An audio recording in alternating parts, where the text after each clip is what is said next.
SR presenta a María Alejandra Trujillo en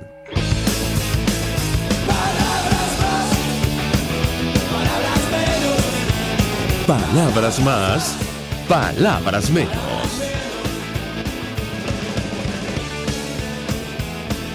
Muy buenos días, amigos de Radio Caracas Radio. Lo mejor es viernes 9 de abril del año 2021. Todo el equipo que trabaja para ustedes a partir de esta hora los saluda. En la producción, Marilia García y Génesis Rodríguez. En los controles, César Arteaga.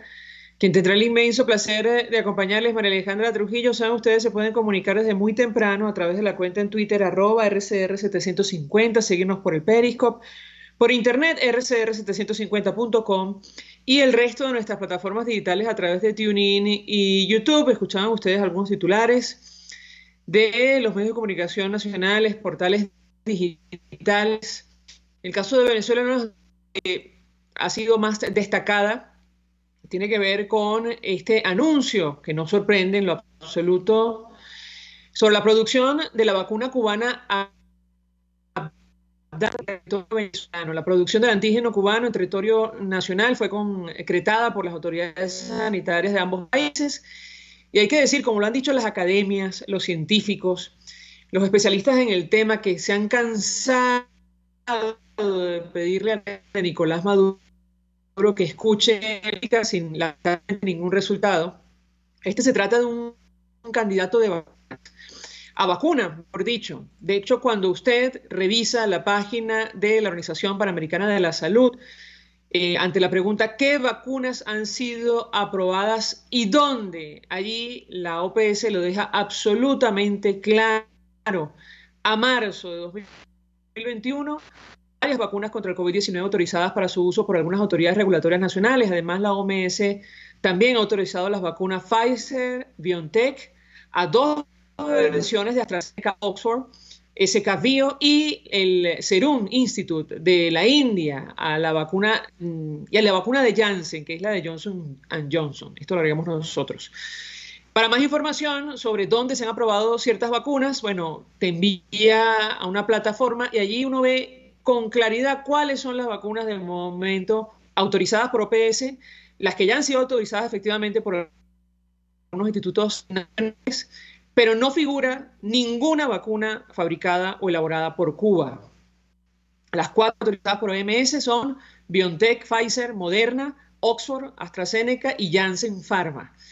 El resto está en fase 3, sin embargo se están administrando: Sinovac, del Instituto Butantan, Wuhan Institute, Beijing Institute, Gamaleya Research Institute, que es la Sputnik V, CanSino Biologics, Novavax. De hecho, Rusia en este momento está discutiendo con la Organización Mundial de la Salud, está debatiendo la inclusión de la Sputnik V en la lista de fármacos de emergencia. Todavía ni siquiera esta vacuna, que se está aplicando ampliamente y se ha aplicado en nuestro país, está allí. Bueno, mucho menos figura la vacuna cubana, y sin embargo ya se nos anuncia que ese va a ser el fármaco. Este va a ser el biológico, o digamos uno de los biológicos que va a tener aparentemente prioridad en el caso de Venezuela. Insiste el régimen de Nicolás Maduro en no escuchar, con el impacto que esto tiene evidentemente en la vida de los venezolanos, la opinión de los científicos sobre este tema. Y me dice que tenemos en la línea telefónica a nuestro primer invitado, porque en el ámbito internacional efectivamente está la discusión sobre el coronavirus, el avance de la pandemia, pero también en América Latina hay elecciones este fin de semana, concretamente en Ecuador y Perú, y esto va a tener un impacto directo sobre nuestro país. Además, estamos hablando de dos naciones donde residen gran cantidad de venezolanos. Y me decían que tenemos en la línea telefónica a Milos Alcalay. Fue embajador de Venezuela ante varios destinos, incluyendo Naciones Unidas y Brasil. Embajador, gracias por atendernos. Muy buenos días. Muy buenos días. Muy contento de estar en tu programa, María Alejandra. Aló. Buenos días. Buenos días. Pues mucho interés de conocer su opinión, embajador, acerca del tema que nos ocupa. Antes de hablar de los posibles cambios o no en América Latina y el impacto que va a tener para Venezuela, yo le pediría un comentario sobre el criterio geopolítico y no científico que está utilizando el régimen de Nicolás Maduro para hacer frente a la pandemia que pone en riesgo la vida de los venezolanos. Lo escuchamos. Sí, bueno, una situación muy preocupante la que vivimos con la pandemia a nivel mundial, pero de manera muy especial la visión de la asociación de la pandemia con otro de los problemas serios, que es la pandemia autoritaria. La mezcla de los dos es sumamente preocupante porque se dan entonces dos efectos nocivos, dos efectos perversos. Uno es lamentablemente incontrolable por los momentos hasta que se logre una vacunación global, pero la otra es la manipulación y la utilización de la pandemia para el mantenimiento en el poder de sistemas dictatoriales. En ese sentido, yo veo también con preocupación cómo la exportación de un modelo autoritario se va expandiendo por dos formas. En un primer momento, en el comienzo del siglo XXI, la exportación del modelo bolivariano se daba a través de recursos inmensos para hacer llegar al poder a aliados como Evo Morales, como Ortega, como el caso de Rafael Correa, Lula, Kirchner, pero el rechazo popular hizo que la democratización del continente se diera. Hoy en día hay un resurgimiento, un retorno de los brujos con estrategias que buscan desprestigiar al liderazgo político. En el caso del Perú es evidente, en el caso del Perú hay un fraccionamiento terrible de los candidatos, una atomización, y cualquier cosa puede suceder frente a una campaña de descrédito de la democracia por sectores reunidos en torno al Foro de San Paulo, en torno a los mecanismos de Puebla, y eso toca directamente al tema del Perú y toca en buena medida al tema del Ecuador. En el hecho de que paulatinamente pensábamos que no iban a poder retornar después de salir del poder algunas personalidades vinculadas a la corrupción, vinculadas al narcotráfico, al autoritarismo, como Kirchner, o como el caso de Bolivia, del retorno del movimiento de Evo Morales, ciertamente hace que haya una preocupación porque se ha logrado desestabilizar al continente a través de múltiples mecanismos que lo que hacen es generar un modelo de destrucción. Bueno, ojalá podamos llevar adelante ese proceso de democratización. La pandemia no ha ayudado, ciertamente, pero la búsqueda de evitar la otra pandemia, la pandemia autoritaria, es tan grave como la pandemia sanitaria. Ahora que lo menciona, embajador, le pediría un comentario, su criterio acerca de lo que podemos esperar este fin de semana durante los procesos electorales en Ecuador y en Perú. En Ecuador van a segunda vuelta, ya digamos el resultado será ahora sí definitivo. Se habla de un empate técnico entre los dos candidatos, el que representa el correísmo, Andrés Arauz, y Guillermo Lasso del movimiento Creo. Yo le pediría un comentario sobre lo que puede ocurrir y el impacto que va a tener. Ambos han expresado abiertamente su posición sobre Venezuela y la migración de venezolanos. Lo escuchamos. Sí, va a afectar no solamente a nivel de Venezuela, por la serie de venezolanos que han buscado de manera desesperada refugio fuera de las fronteras, y ciertamente un retorno de regímenes cercanos a Maduro, como en el caso del discípulo de Rafael Correa, o como la posibilidad lejana, pero no imposible, de que también pudiera la candidata de izquierda ir a una segunda vuelta en el Perú, generaría de nuevo un retorno de un modelo que ha fracasado, pero que en este caso vendría a afincarse. Por ejemplo, en el caso de Argentina se señalaba que la señora Kirchner no tendría mucho peso, que se trataba de Alberto Fernández el que iba a controlarlo, pero hemos visto cómo paulatinamente la señora Kirchner ha ido tomando más y más posiciones en torno a una línea radical. Lo mismo se decía en el caso de Bolivia, que el presidente de Bolivia iba a mantener una línea mucho más moderada y paulatinamente se ha ido radicalizando. El hecho de que la posibilidad de una segunda vuelta, de que llegue el discípulo de Rafael Correa, pondría en peligro, porque ya no sería la construcción de una especie de ALBA constructiva, de UNASUR, sino de apuntalarse en un modelo totalitario. Y eso afectaría a Venezuela y afectaría a América Latina.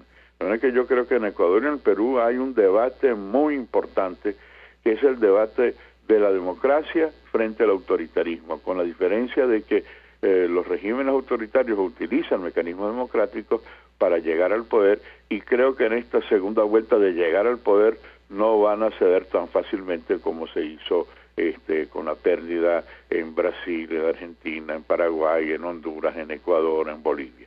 Esta segunda vuelta, con el respaldo del Foro de San Pablo y en particular de Cuba, nos pondría en una situación bastante preocupante. Por eso es que creo que en buena medida estas elecciones de este domingo tienen una trascendencia en esos países, pero van más allá de las fronteras, y creo que el debate que se debe dar es cómo perfeccionar un sistema democrático, cómo buscar los mecanismos de libertad, cómo no permitir que la violación de los derechos humanos y cómo impedir que la corrupción, el narcotráfico, el terrorismo vuelva a adueñarse de América Latina.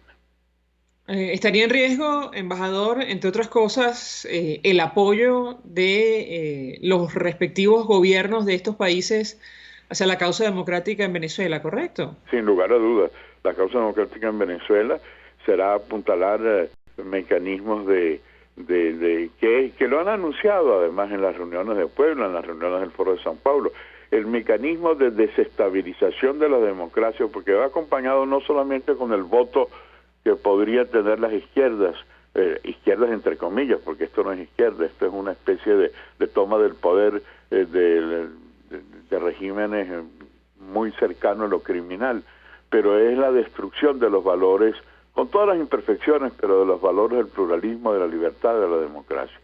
Y al resquebrajarse esa realidad, y para eso hay que reconocer que han sido muy hábiles en diversas formas, la desestabilización de Chile, la desestabilización del Perú, la desestabilización del Perú, que hasta un expresidente se suicidó por las acciones que se han dado, la reivindicación de Lula después de haber logrado el Brasil llevar a juicio a los corruptos. Bueno, de repente hay como una especie de péndulo que oscila y que hace ahora de Lula, que es uno de los grandes responsables de la corrupción, en una especie de víctima de los jueces, cuando en realidad el victimario era ese grupo de corrupción que tanto afectó a América Latina. De manera que yo creo que cómo lograr que ese cansancio, esa desesperación, entre otros producidos por la pandemia, pueda convertirse en una acción que nos permita encontrar los mecanismos para darle una mejor calidad de vida a los habitantes de América Latina. Tenemos que hacer una pausa para ir a publicidad. Al regreso, le ruego que permanezca unos minutos más. Quisiera conocer su opinión sobre la posición que ha asumido el gobierno norteamericano del presidente Joe Biden en relación a Venezuela. El canciller de Nicolás Maduro, Jorge Arreaza, decía que el mandatario norteamericano mantiene una posición de irracionalidad. Y lo cierto es que de momento lo que se ha expresado es una continuidad de la política, en buena medida la política anterior hacia Venezuela, que cuenta con el apoyo, el respaldo de los dos principales partidos políticos de los Estados Unidos. Y yo le preguntaría qué podemos esperar. Recientemente el secretario de Estado norteamericano, Anthony Blinken, sostuvo conversación con el presidente de Colombia, Iván Duque, quien, entre otras cosas, ha pedido abiertamente más presión sobre el régimen de Nicolás Maduro para promover una definitiva transición a la democracia en nuestro país. Le ruego permanezca unos minutos más. Al regreso le doy la palabra para contestar. Ya venimos. Usted escucha Palabras Más, Palabras Menos en RCR 750 AM. Puedes seguirnos en nuestras redes sociales. En Twitter, @RCR750, la radio que se ve. Mensaje del ingeniero José Peraza, tesorero del FONPRES CIB. Estimado colega ingeniero, arquitecto y profesional afín, el Colegio de Ingenieros de Venezuela y el Fondo de Previsión Social, preocupado por la salud de tu familia, ha diseñado un sistema de salud integral que coloca a tu disposición y que contiene asistencia primaria de salud, ambulancia, hospitalización, cirugía, oftalmología, dermatología, fisioterapia, psicología, odontología, farmacia y funerario. Para mayor información, visítanos a nuestros portales cib.net.be, fonprescib.net.be, Colegio de Ingenieros de Venezuela, construyendo futuro. Mis amigos, una empresa comprometida y responsable con su personal es una empresa segura, y Produzca es la compañía pionera en Venezuela que ofrece la mayor cantidad de equipos de comprobada calidad para garantizar la seguridad integral de toda la nómina industrial de cualquier empresa. El catálogo de Produzca es inmenso, todo tipo de guantes, cascos, accesorios y productos varios de protección para tu personal. Conoce más de Produzca en www.produzca.com. Produzca, seguridad en tu empresa de los pies a la cabeza. Todos las piensan, todos las escuchan y María Alejandra Trujillo te las dice. Palabras más, palabras menos. Continuamos, amigos. Palabras más, palabras menos, hablando acerca de la situación de la comunidad internacional, su preocupación permanente sobre Venezuela. Nos acompaña el embajador Milos Alcalá, y fue embajador de nuestro país ante Naciones Unidas y Brasil. Y yo le dejaba una inquietud, embajador, sobre la expectativa en torno a lo que puede hacer el gobierno norteamericano en la región, bueno, a la luz de estos posibles cambios o giros que complicarían aún más como dice usted, una transición a la democracia en nuestro país. ¿Qué puede decirnos? Lo escuchamos. Sí, el presidente Biden desde el primer momento ha tenido una posición muy clara en relación a Venezuela. Muchos pensaban que la confrontación Trump-Biden iba a hacer que cambiara de política, como en efecto han habido cambios en varios temas internacionales, pero en el que ha habido un consenso total ha sido el caso de Venezuela. Y esto no era difícil de prever, ya que en el Congreso tanto los demócratas como los republicanos mantenían una política de Estado en relación a la democratización de Venezuela y en cuanto al diagnóstico de lo que ocurre en Venezuela.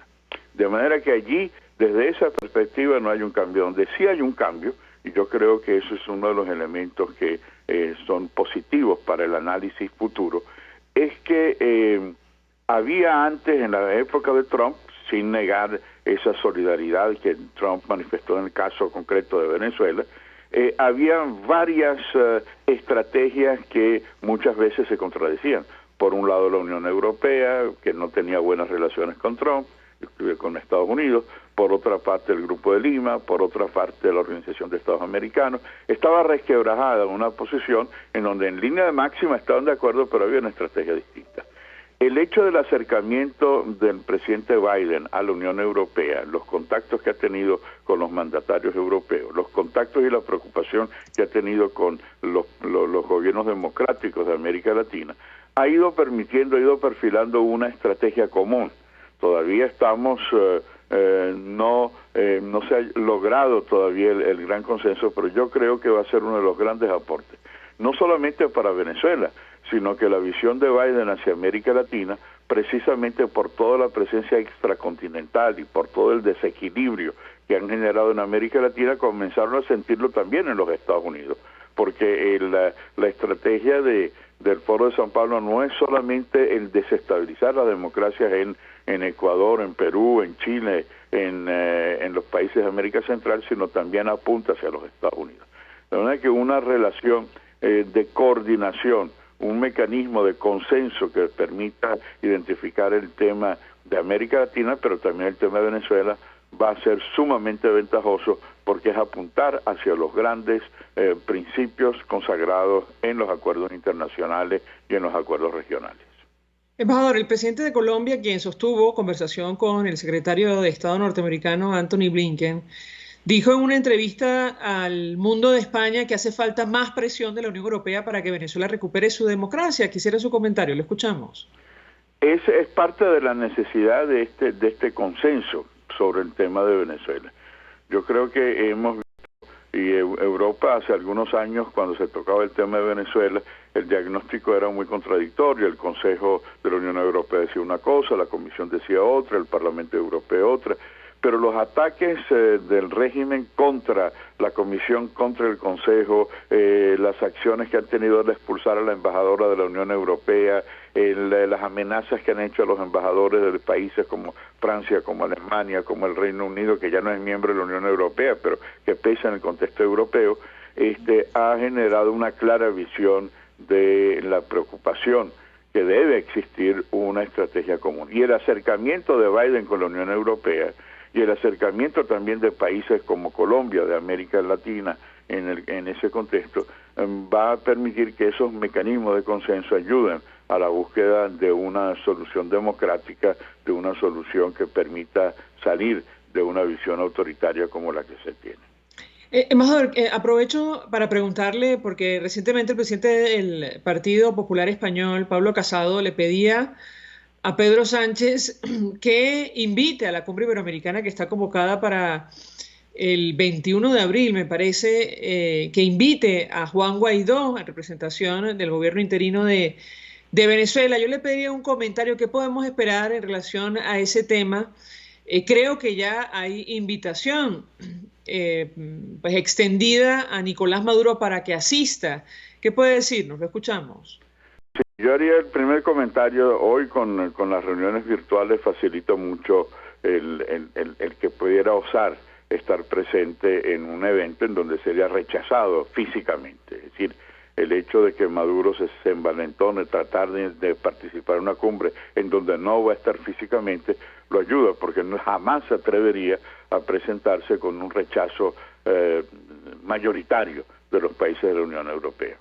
En segundo lugar, ahí el tema fundamental, más que la presencia o no de Maduro o de Guaidó en el contexto europeo, para algunos países europeos es una situación muy, muy difícil, porque desde el inicio ha condenado la ilegitimidad del régimen, pero al mismo tiempo no ha reconocido plenamente la presidencia de Guaidó. Y creo que no vale la pena insistir en ese tema. Claro, es muy ventajoso que posiciones como la del Partido Popular Español abran el debate, pero yo creo que ahí lo fundamental es sobre América Latina, esa visión de que Venezuela tiene que buscar los caminos hacia una recuperación de la democracia, al igual que el resto de Iberoamérica.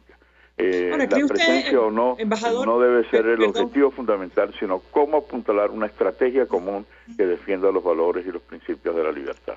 ¿Cree usted que si Nicolás Maduro decide asistir o participar, incluso virtualmente, los gobiernos expresen abiertamente cuál ha sido su posición en relación a Venezuela? ¿Eso es lo que podemos esperar? ¿Qué opina usted?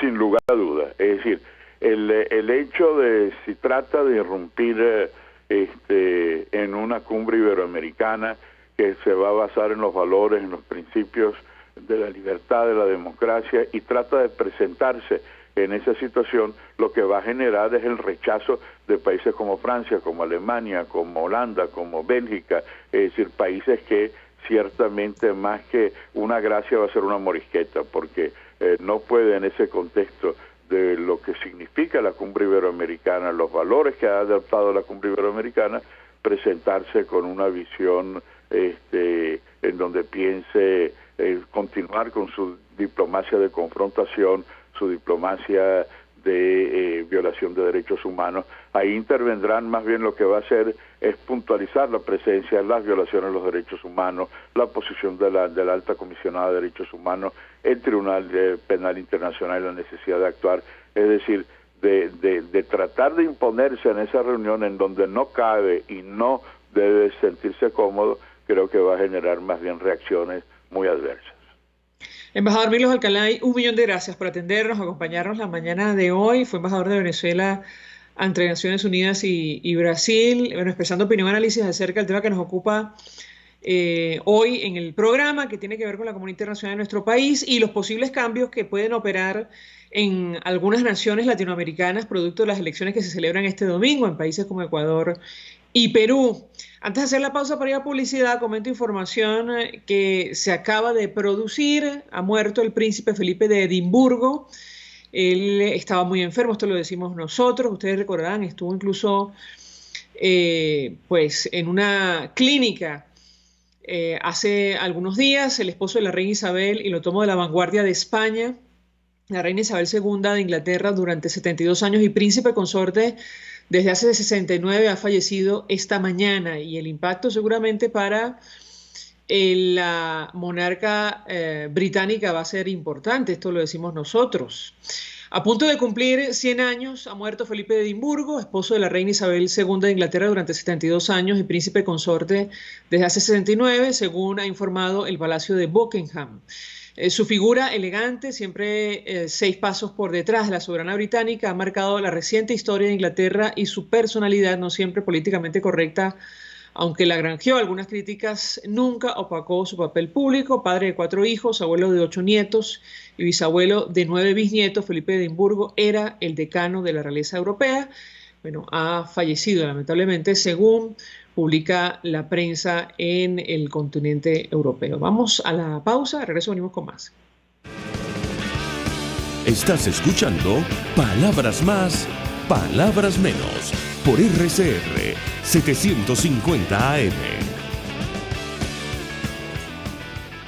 Sintonícenos a través de Periscope, @RCR750, la radio que se ve. Mensaje del ingeniero José Peraza, tesorero del FOMPRES CIB. Estimado colega ingeniero, arquitecto y profesional afín, el Colegio de Ingenieros de Venezuela y el Fondo de Previsión Social, preocupado por la salud de tu familia, ha diseñado un sistema de salud integral que coloca a tu disposición y que contiene asistencia primaria de salud, ambulancia, hospitalización, cirugía, oftalmología, dermatología, fisioterapia, psicología, odontología, farmacia y funerario. Para mayor información, visítanos a nuestros portales cib.net.be, fomprescib.net.be, Colegio de Ingenieros de Venezuela, construyendo futuro.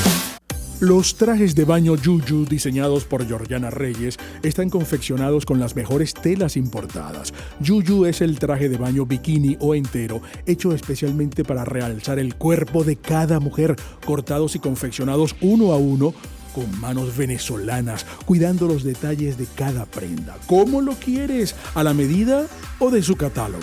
Lo tienes todo en su Instagram, Yuyu Showroom. Yuyu, el traje de baño que te hace sentir siempre bella. Voz de América. Información precisa, completa, veraz, objetiva e independiente. Directo a tu pantalla. De lunes a viernes a las 2 de la tarde por RCR 750. Pluralidad contigo. Respeto contigo. Responsabilidad contigo. Libertad contigo. Estamos contigo y punto.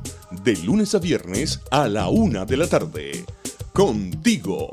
Solo por RCR 750 AM. Porque lo bueno une. RCR 750 AM. Porque lo bueno une. Información, opinión, contraste. María Alejandra Trujillo está en Palabras Más, Palabras Menos. Continuamos, amigos, palabras más, palabras menos, y comentamos con el embajador Milos Alcalay que hay elecciones este domingo en América Latina, en países como Ecuador y Perú, y van a tener, como es natural, un impacto en la región y en Venezuela. En Perú, en el caso concreto de Perú, algunos medios de comunicación, como la Deutsche Welle alemana, advertían que hay incertidumbre porque aparentemente hay gran desinterés y se prevé el posible ausentismo de la población, al menos así lo destacaba la Deutsche Welle alemana.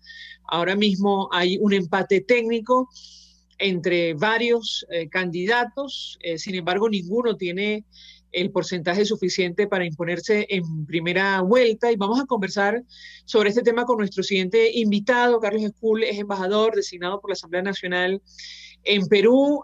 Gracias, como siempre, embajador, por atendernos. Muy buenos días. Muy buenos días, un gusto saludarte.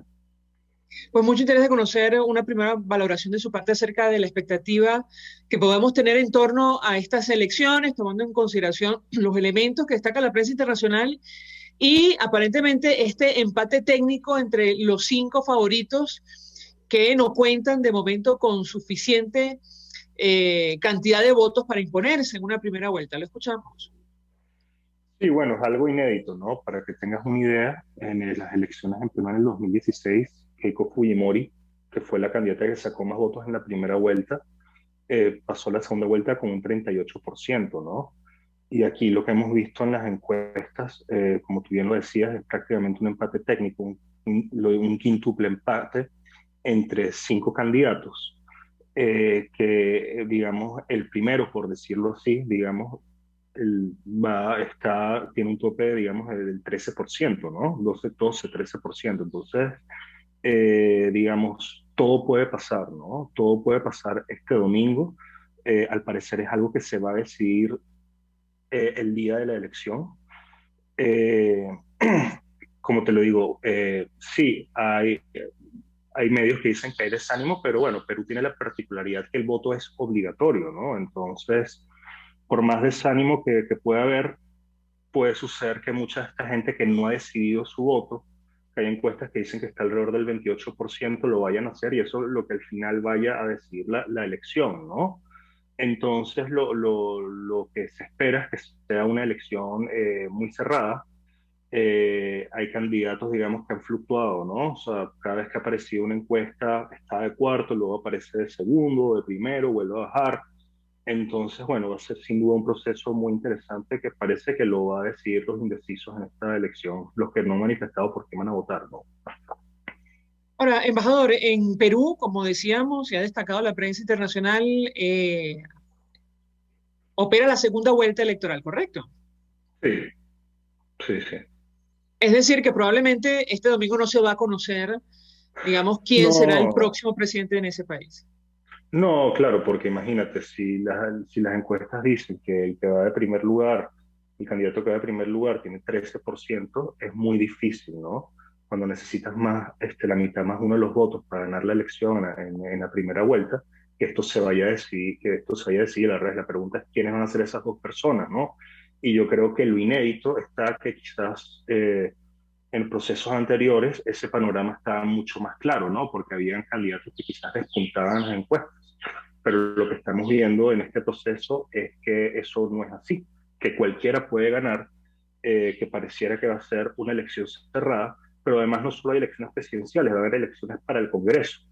Y esta fragmentación que estamos viendo, digamos, entre varios candidatos, hay un libro que sacaron, por cierto, acá que lo llaman los mini candidatos, porque parece que eso, todos tienen 11, 12% en las encuestas. Eso también se va a ver reflejado en el nuevo Congreso del Perú, que puede ser un Congreso fragmentado, es decir, varios partidos que van a tener un importante número de congresistas, pero no una mayoría, digamos, importante. Entonces, obviamente, eso también quizás puede afectar la gobernabilidad de quien sea el próximo presidente del Perú, que asumiría el 28 de julio de este año, ¿no? Embajador, nos ha llamado la atención de los 5 candidatos, prácticamente 4 son o representan la tendencia de centro derecha o algunos hablan de extrema derecha, no sé si es así. Yo le pediría un comentario. La única que aparentemente se encuentra en esta primera lista de 5 favoritos, aunque con un porcentaje muy pequeño, es la dirigente de izquierda Verónica Mendoza. Yo le preguntaría qué expectativa podemos tener de cara a este domingo, a pesar de que usted dice que cualquier cosa puede ocurrir. Lo escuchamos. Sí, bueno, efectivamente hay candidatos como tú dices, de varias tendencias. Bueno, por mi posición no me puedo inmiscuir mucho, ¿no? En ese sentido, ¿no? Pero sí, la candidata que tú mencionas, bueno, ha sido, por ejemplo, muy fiel al Grupo de Puebla, pero bueno, ha dicho que Nicolás Maduro es un dictador. Sin embargo, yo creo que todavía lo que no está claro, ¿no? Aunque ella lo ha dejado entrever, como algunos otros candidatos, es cuál va a ser la posición del Perú, por ejemplo, con respecto al Grupo de Lima, que yo creo que, bueno, es el país que lidera y coordina el Grupo de Lima, ¿no? Que es este mecanismo de apoyo, digamos, a lograr la democracia en Venezuela. Yo creo que también lo importante es, y lo que afecta también a los venezolanos, es decir, cuál va a ser la posición frente a la migración venezolana, ¿no? O sea, tenemos que recordar que aquí en Perú ya hay alrededor de 1 millón de migrantes venezolanos, es el segundo país después de Colombia con más migración venezolana a nivel mundial. Eh, hay se está trabajando en un proceso de regularización, porque estamos hablando que hay alrededor de 500.000 venezolanos que están como solicitantes de refugio, es decir, que están en un limbo, ¿no? Legal, porque no tienen un permiso de trabajo para poder acceder a, digamos, a un empleo de calidad, porque hay muchos venezolanos por la pandemia, ya que las fronteras están cerradas y porque hay un visado y por la crisis humanitaria que vive en nuestro país, lamentablemente también han entrado por pasos irregulares, es decir, también tienen una situación irregular dentro del Perú. Entonces yo creo que va a ser muy interesante porque algunos candidatos incluso tienen una posición muy fuerte frente a la migración venezolana. Si estos candidatos van a seguir apoyando ese proceso de regularización, ¿no? Nosotros habíamos solicitado que no se usara la migración venezolana como bandera de campaña electoral, pero mira, lo que nosotros esperamos de quien asuma, digamos, la silla presidencial este 28 de julio en Perú es, uno, que siga apoyando las fuerzas democráticas en Venezuela y que nos ayude a conseguir elecciones libres presidenciales en nuestro país, pero dos, también que siga apoyando el proceso de regularización y, digamos, de apoyo a la migración venezolana en este hermano país, ¿no? De los 5 candidatos, ninguno ha expresado cuál es su posición con relación al gobierno interino de Juan Guaidó, embajador, ¿qué puede compartir con nosotros? Mira, lo que te puedo decir es que hay candidatos que han dicho que, bueno, que obviamente no reconocen al señor Maduro para nada, que quieren apoyar la democracia en nuestro país, que califican el régimen como una dictadura. Yo creo que la mayoría ha dicho eso, ¿no? Hay un candidato que ha despuntado en las encuestas, ni siquiera, que se llama Pedro Castillo, que está apareciendo lo último que sí tiene una tendencia quizás un poco más de izquierda, ¿no? Y que tienen, digamos, nexos con el régimen bueno, que, digamos, despuntó en los últimos días en las encuestas, pero, digamos, la mayoría, incluso la candidata Mendoza, ha dicho que Nicolás Maduro es un dictador, ¿no? Ahorita la diferencia va a estar, obviamente, en cuál va a ser, digamos, el mecanismo, como tú le dices, el mismo reconocimiento a la Asamblea Nacional Legítima, si van a continuar con el Grupo de Lima, que como te digo, el Perú, como lo dije al principio, el Perú es el país, digamos, que de alguna forma lidera, ¿no?, este mecanismo. Entonces, pero también tenemos que recordar que ahorita la política internacional, para serte sincero, no ha sido el centro de la campaña, ¿no? O sea, este es un país que el COVID ha golpeado durísimo, que han habido escándalos políticos importantes, como viste este tema del vacunagate, que parece, bueno, que altos funcionarios del gobierno se vacunaron con vacunas de prueba antes de que llegaran a la población.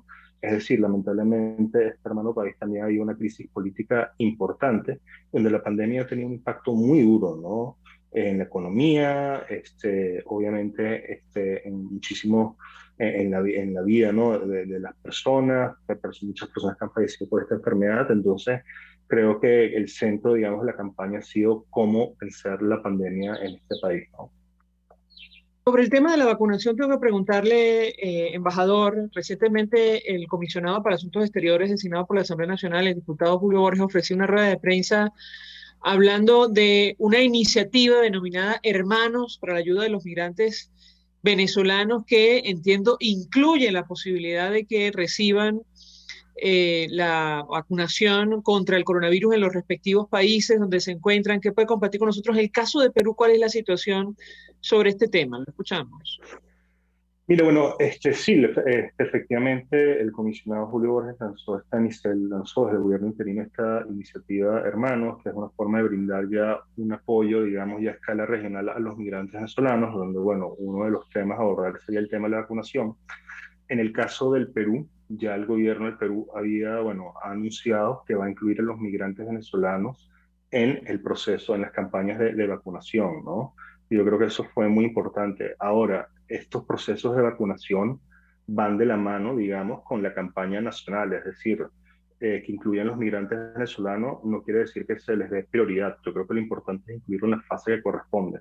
Aquí todavía se está en la fase 1, es decir, todavía están vacunando a personas mayores de 80 años, a médicos, al personal de salud que está en primera línea, que por cierto hay alrededor de 5.600 venezolanos que están en la primera línea de batalla contra el COVID-19 entre médicos, enfermeras que trabajan para el sistema de salud público peruano. Yo creo que es algo muy importante que hay que destacar. Pero mira, sí se dijo, incluso nosotros lo que hablando, digamos, en las conversaciones con el gobierno peruano se nos ha solicitado que le pidamos a la comunidad venezolana que actualicen sus datos en la Superintendencia de Migraciones. Por ejemplo, personas que han cambiado de domicilio, que tienen que agregar datos nuevos, o recientemente hubo un proceso de preinscripción para venezolanos, para extranjeros que hayan estado de manera irregular dentro del país, porque ese padrón electoral, ese padrón de la Superintendencia de Migraciones, es el que, digamos, se nos ha dicho que va a ser utilizado para, digamos, incluir a los venezolanos dentro de la campaña de vacunación. Entonces es muy importante que los venezolanos actualicen sus datos en la Superintendencia de Migraciones. Y sí, yo creo que es prioridad también de la Asamblea Nacional Legítima y de todas sus representaciones diplomáticas de trabajar con los gobiernos, ¿no? de los países receptores de migrantes para que sean incluidos en los procesos de los venezolanos, digamos, sean incluidos en los procesos de vacunación, nadie quede excluido, ¿no? Embajador Carlos Escul, 1.000.000 de gracias por atendernos, acompañarnos la mañana de hoy. Gracias, tratando de ayudarnos a entender lo que podemos esperar de cara a este proceso electoral convocado para el domingo, elecciones presidenciales en Perú, el impacto que esto puede tener para Venezuela. También se elige un nuevo Congreso, nuevos representantes para el Parlamento andino. Vamos a la pausa, a regreso venimos con más. Escuchas a María Alejandra Trujillo en Palabras Más, Palabras Menos, por RCR 750 AM. Puedes seguirnos en nuestras redes sociales. En Twitter, @RCR750, la radio que se ve. Mensaje del ingeniero José Peraza, tesorero del FONPRES CIB. Estimado colega ingeniero arquitecto y profesional afín, el Colegio de Ingenieros de Venezuela y el Fondo de Previsión Social, preocupado por la salud de tu familia, ha diseñado un sistema de salud integral que coloca a tu disposición y que contiene asistencia primaria de salud, ambulancia, hospitalización, cirugía, oftalmología, dermatología, fisioterapia, psicología, odontología, farmacia y funerario. Para mayor información, visítanos a nuestros portales cib.net.be, fonprescib.net.be, Colegio de Ingenieros de Venezuela, construyendo futuro. Mis amigos, quiero hablarles de Dilab Biodiagnóstica, un nuevo laboratorio clínico con un concepto original. Además de estar dotado con los equipos de la más reciente tecnología y el personal de más alta calificación, Dilab Biodiagnóstica te ofrece ambiente y trato amables y los precios más económicos en todos tus exámenes de laboratorio. Pide tu cita en el 0212-945-5788. Dilab Biodiagnóstica, precisión y confianza en laboratorio clínico. De costa a costa, cada semana, usted podrá ser parte del sentimiento varguense que inundará la señal de RCR, el Pitazo en Vargas. Acompaña a Luis López en el recorrido por la ruta de la actualidad informativa en el litoral. Comentarios, denuncias, reportes de tránsito y cómo están las playas. Información de primera mano de todo lo que ocurre en el estado Vargas. El Pitazo en Vargas, todos los domingos, a partir de las 8 de la mañana, por RCR 750 AM. Se dicen, se ocultan, se piensan, se descubren. Palabras más, palabras menos, con María Alejandra Trujillo. Continuamos, amigos. Palabras más, palabras menos, hablando acerca de los procesos electorales en América Latina, el impacto que van a tener para Venezuela.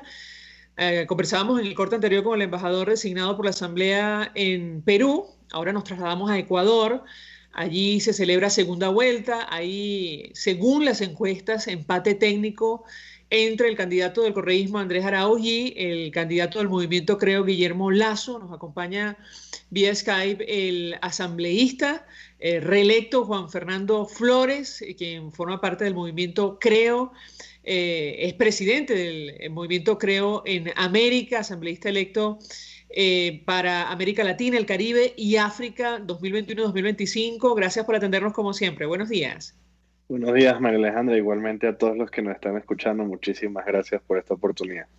Pues, ¿qué podemos esperar? Gracias por atendernos como siempre. ¿Qué podemos esperar de este proceso convocado para el domingo, esta segunda vuelta, donde según las encuestas hay empate técnico entre los dos candidatos? Lo escuchamos. Bueno, para este domingo vamos a tener una elección no solo histórica, sino que ha venido manejándose en una segunda vuelta muy lamentable, donde de parte de la otra candidatura ajena a nosotros ha venido una campaña muy sucia, no solo buscando desprestigiar y atacar a nuestro próximo presidente Guillermo Lasso, sino que sin duda se ha buscado a través de ello fortalecer lo que ya conocemos todos, que viene desde el mismo socialismo del siglo XXI, donde siempre desprestigian a los demás candidatos, donde siempre buscan hacer de menos las diferentes propuestas, pero sobre todo ahorita, que se ven perdidos justamente con este empate en técnico, donde ellos han venido bajando y nosotros hemos venido subiendo de una primera vuelta donde nos costó llegar a este punto, el que nosotros hoy estamos obteniendo el respaldo del pueblo ecuatoriano y que sin duda este domingo vamos a obtener su votación mayoritaria para asumir un próximo gobierno este 24 de mayo. Tengo que preguntar a nuestro invitado, porque ambos candidatos se han expresado abiertamente sobre Venezuela. Andrés Arauz, del correísmo, ha dicho abiertamente que si gana la elección no va a reconocer el gobierno interino, va a reconocer al régimen de Nicolás Maduro. Guillermo Lasso ha dicho lo contrario y ha expresado su respaldo a la lucha por la democracia en nuestro país. ¿Qué puede decirnos? Lo escuchamos. El movimiento Creo y Guillermo Lasso como demócratas nunca podríamos aceptar un gobierno dictatorial y sobre todo que ha venido mermando a menos los derechos humanos de todos los venezolanos y también de los ecuatorianos que residen en Venezuela. Para nosotros es imposible que podamos reconocer al régimen de Nicolás Maduro, no solo por lo que ya es conocido para todos, que ha sido una constante violación de derechos humanos y una crisis humanitaria inédita para la historia, sino que también nosotros tenemos de cerca esa vivencia, porque son más de 350,000 ecuatorianos los que al día de hoy siguen viviendo allá y que padecen día a día lo que es justamente este modelo del socialismo del siglo XXI. No nos sorprende que Andrés Arauz quiera reconocer a Maduro, pues entre ellos siempre se han buscado respaldar y además Nicolás Maduro ha hecho que en Venezuela permanezcan varios prófugos de la justicia ecuatoriana, como son los hermanos Alvarado y otros ex asambleístas o ex miembros de lo que fue el correísmo, que hoy están libres en Venezuela mientras que nosotros seguimos esperando que le den la cara a la justicia. Así que en ese sentido no nos sorprende esa postura, sino que más bien demuestra que ese es el sentir de lo que ellos quieren. Cuando vemos a un Andrés Arauz que habla de que ellos no quieren gobernar 4 años, sino 20 a 50 años, ya sabemos el modelo político que quieren perseguir y a pesar de que es joven, vemos que simplemente es un joven con viejas ideas y que busca sostenerse sobre lo que el socialismo del siglo XXI siempre ha venido planteando, que es eternizarse en el poder. Nos decía hace algunos minutos el embajador Milos Alcalá que en su opinión, si estos movimientos regresaban al poder luego de haber salido, probablemente intentarán efectivamente quedarse el mayor tiempo posible. Yo le pediría un comentario al respecto, es decir, cuál es la estrategia, cuál es la aproximación de los demócratas en Ecuador frente a una posibilidad de esta naturaleza, el regreso del correísmo. Bueno, yo creo que el correísmo seguiría la ruta que siempre ha venido siguiendo cualquier gobierno de esta misma tendencia. Llegarán al poder y utilizarán de excusa el que reconocen fallas dentro del gobierno y fallas dentro de la democracia que solo se pueden solventar de una manera que es a través de una constituyente que seguramente convocarán no solo para reformar la constitución, donde hoy en día ellos se han dado cuenta que están perdidos porque no creen en la institucionalidad ni la separación de poderes, sino que además aprovecharán para incluir algo como la reelección indefinida. Yo creo que esto es algo que ellos vienen repitiendo sin importar el país, sea Venezuela, sea Bolivia, Argentina, Nicaragua, obviamente van a querer incluir Ecuador dentro de este proceso, porque además ellos lo dicen de frente. Y ese es el llamado que nosotros tenemos que hacer a los ciudadanos, a que se den cuenta que ellos no están buscando un beneficio ni para los ciudadanos ni para los pueblos, sino realmente para ellos, eternizándose en el poder y estableciendo un modelo político que les permita seguir robando como ya lo han venido haciendo, y en especial aupándose entre ellos, como ya estamos viendo que se quiere hacer desde Venezuela con el modelo de Arauz. Si ganara Guillermo Lasso, ¿cuál sería su posición más allá de lo que ha dicho abiertamente? Es decir, la estrategia, el plan de acción con relación a nuestro país. Bueno, primero ratificar nuestra permanencia en elementos importantes y la inclusión oficial de Ecuador dentro del Grupo de Lima, que si bien ha venido manejándose de alguna manera cercana, ya no podemos seguir de manera tan como paños de agua caliente una solución. Hay que buscar una solución inmediata, porque tenemos un problema que va más allá de lo político, que es lo humanitario. Nosotros tenemos más de 500.000 venezolanos que han llegado a este país no en las mejores condiciones y mucho menos con la mayor facilidad para poder desarrollarse, porque lamentablemente el régimen no ha querido reconocer que existe una crisis humanitaria que afecta a sus propios conciudadanos. Así que se tendrán que tomar medidas tanto a lo interno, en materia migratoria, para buscar regularizar la mayor cantidad de ciudadanos venezolanos que están hoy en nuestro país, para que tengan una oportunidad de hacer dentro de nuestro territorio, así como lo han decidido el que se fueron para allá, hacer y fortalecerse dentro del Ecuador, cómo buscarle una solución política a la crisis que se está viviendo. Ecuador siempre ha sido de los primeros que ha planteado la aplicación de la doctrina Roldós, que es una doctrina que busca dejar de lado las posiciones políticas y velar primero por los derechos humanos de los ciudadanos, que son en estos momentos los que se están viendo afectados. Así que Ecuador tendrá una postura muy sólida y fuerte contra el régimen de Nicolás Maduro para buscarle una solución inmediata a lo que hoy viene afectando no solo a Venezuela, sino a toda la región. Juan Fernando Flores, 1.000.000 de gracias por atendernos, acompañarnos en la mañana de hoy. Asambleísta electo en Ecuador para América Latina, el Caribe y África 2021-2025 del movimiento Creo. Lo comprometemos desde ya para conversar en el futuro luego del resultado electoral de este domingo para, tratar de entender cuál va a ser el camino de Ecuador después de este proceso absolutamente reñido. Como hemos dicho, según las encuestas, se enfrenta Ecuador a una segunda vuelta en medio de un empate técnico entre los dos candidatos, Andrés Arauz del correísmo y Guillermo Lasso del movimiento Creo. Gracias, Juan Fernando Flores. Nosotros nos despedimos. Gracias. Lo hacemos a nombre de Jaime Nestares de la Dirección General de la Estación, en la gerencia de producción Wilitz Arcaya, en la producción Marilia García y Génesis Rodríguez, en los controles César Arteaga, quien tuvo el placer de acompañarles, María Alejandra Trujillo. El Fondo de Previsión Social del Colegio de Ingenieros de Venezuela presentó. RCR presentó Palabras Más, Palabras Menos. RCR 750 AM.